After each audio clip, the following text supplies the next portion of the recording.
Good morning, everybody. This is Austin at the Best I Can Afford Antiques channel. A while ago, I gave you some advice that you should buy Imari pottery, actually Arita pottery from Japan, and I'm not modifying that statement except to say that some of it is from China, and I didn't want you to think that I wasn't listening to my own advice. So far, this is my Amari collection. You'll note these three pieces over here are quite dissimilar to the very stereotypical Japanese pieces. Japanese pieces you'll find will have a dark blue underglaze and then this orange color. I've shown you this bowl before, but you see how dark that blue is. And then you see how orange that orange is. Now, there was some variation in the orange and the blue, even just as far as Japan goes. So these are what I believe would be very stereotypical Japanese pieces. Now, that's not to say these other pieces I have here aren't Japanese, but they are a bit less typical. So I don't know. It's possible they're totally Japanese. It's possible they're Chinese. I'm not an Amari expert. The Chinese pieces are worth more. I love this. I love these blue underglaze stripes. I love this underglaze decoration with the red overglaze. I think I'm referring to all of this correctly. The blue seems like it was applied while maybe like the pot was still just a little bit wet before the last baking. I don't know. I'll have to look up exactly how underglaze works versus overglaze. But yeah, this has a nice foot to it. It's a nice angled foot. You can tell somebody like cut away at it. And you know, it's just a little bit, it's not dirty as much as it is, you know, just kind of sandy. Not sandy, that's not the right word. It's unglazed ceramic right there. So I don't know. I think you'd just call it unglazed. So we're looking at these typical Japanese pieces first. And you'll see some, there's some enamel decoration right up here. My fingernails are so dirty, I was already out mowing the lawn and stuff. But pottery doesn't matter too much. It's not cloisonne where you're going to fingerprint it and it's going to be on there for life. You can give pottery a decent wipe down. I'm probably referring to this incorrectly. It's not really pottery, I don't think. I think it's ceramics specifically. And yeah, I like these things quite a bit. And I think that if we just bide our time a little bit, and you see there's very similar underside decoration to this one as there was to that last one I showed you. Blue branches and maybe like red prunus. Might come out a little more as orange or... You know what I've got to do here. There we go, that's much better. So yeah, you can see this very typical. You see the striations in the bowl's actual form. I don't think that's any sort of mark or sticker or anything. Maybe the remnants of one, but. And again, you know, you've got this nice foot. It's not all covered in dirt and grit and stuff. I mean, one of the surest ways to tell that you're looking at a new piece of pottery or ceramics is either the foot will be perfect or it will have a bunch of grit and grime and stuff added to it to make it appear, you know, older than it was.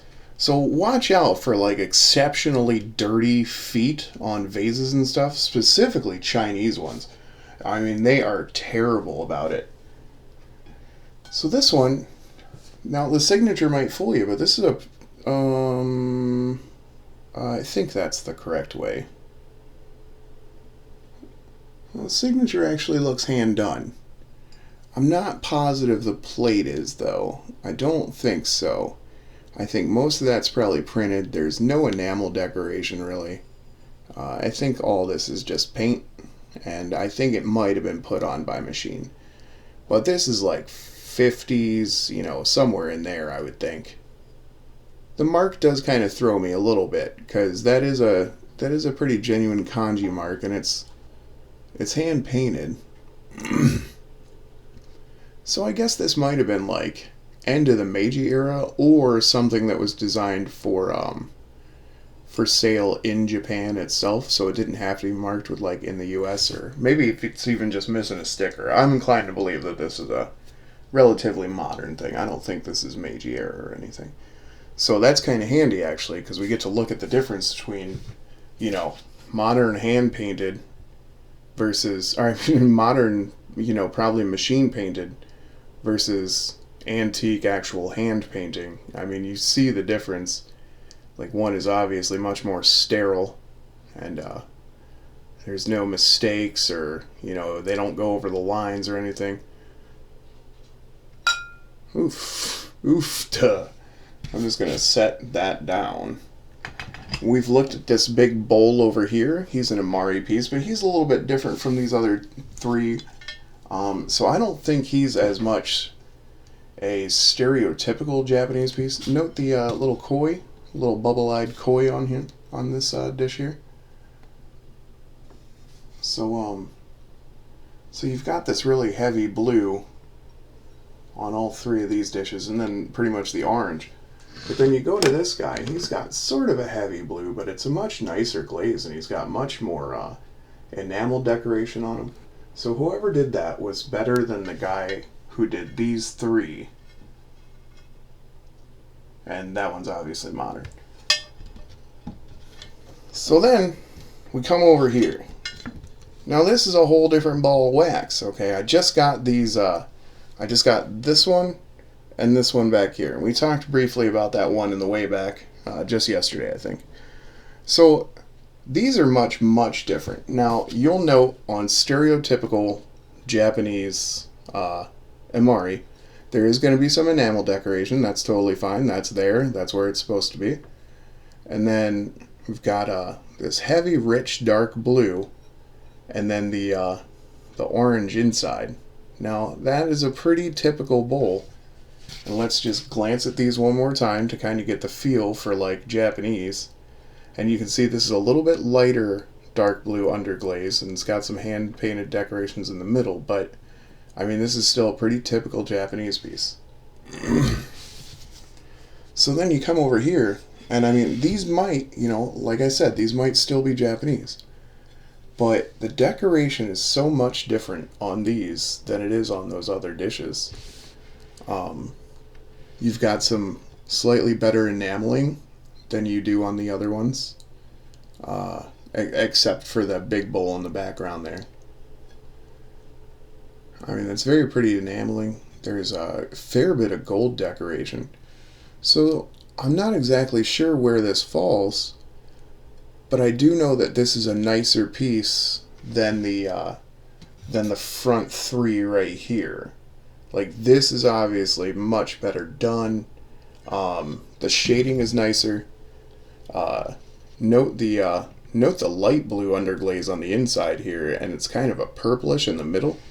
I'm inclined to believe that this might be a Chinese piece. Well, I'm not positive though, but you can tell it's all hand done. You see the different depth of color at the end of these lines. So he probably finished his stroke or started his stroke and either ended or started with a bigger blob of ink than he had anticipated. But yeah, and I mean, like I said, these could easily. I'm really trying not to. I'm going to move this giant charger out of the way here because we've already kind of looked at them. And let's see. I'm just going to set them right there for now. And we can look at these other pieces. So I mean, I'm sure you're already seeing that there's like. First off, this This light blue underglaze, that's much classier than the dark blue, kind of just blotted on. I think these are teapots. And yeah, again, you've got a really nice foot. There's nothing at all wrong with that. A little bit of iron oxide on the inside. That's actually a pretty good sign. Oh, don't look at my fingernails, bud. Seriously. They're usually much nicer than that. So yeah. Noting again the light blue underglaze. God. So then we come back to this guy, and he's pretty reminiscent of that one right there. Especially with the gold decoration on the inside. Let's just kind of have them vaguely next to each other for a second. You see, I think these two are related.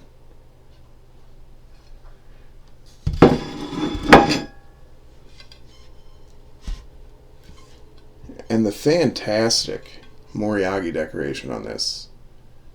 I mean, all of that enameling on the inside of that border there, that's fantastic. It looks like each of these panels are going to be enameled as well.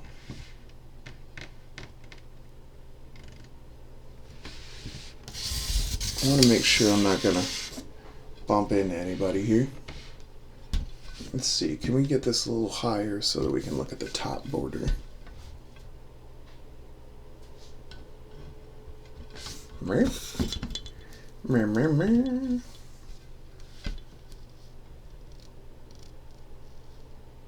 Okay, we've got a little Manchurian duck panel there. A little person right there. That's a little painted floral design. I don't think that's enameled at all. I like his ducks. I never saw a blue duck before. Oh, and it appears that each of those scenes around the border are just going to be those ducks doing something vaguely different. But yeah, all hand-painted, all beautiful. I can't get over that enamel in the center, though. That's pretty fantastic. See, and they were making tons of stuff like this in China at the time. This is I mean, this could be reminiscent of Famille Rose. In fact, I have to say that whatever this person right here is wearing is reminiscent of a Chinese outfit, much more than it is a Japanese outfit.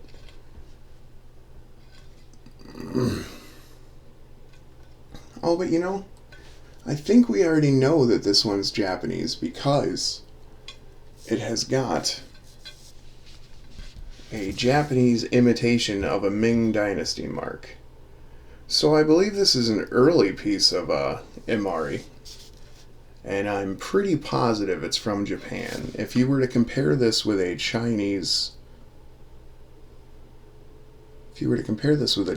Ming Dynasty mark, you would see all sorts of little faults. For example, there's not supposed to be a dot under this particular kanji. I think that translates it into greatest instead of the Great Ming Dynasty. It makes it the Greatest Ming Dynasty. So it's better than the other Ming Dynasty. So there's other little flaws with it, and I don't think I'm pretty sure a Japanese person did that. Now I did read that the fake Ming Dynasty mark from Japan, I mean, still registers as I think a late 1700s mark in Japan. This is gorgeous underglaze decoration on the outside.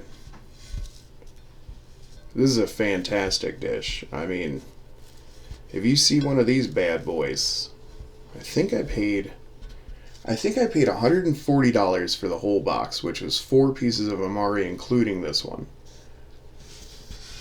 And yeah, I think we made out like bandits. So again, my plan is to save any of this Japanese stuff that gets sold for, pennies on the dollar right now, and see if the Japanese market comes back. And I really, really think that Japan will eventually start seeing their old art again and really, really want to grab some of this back for themselves.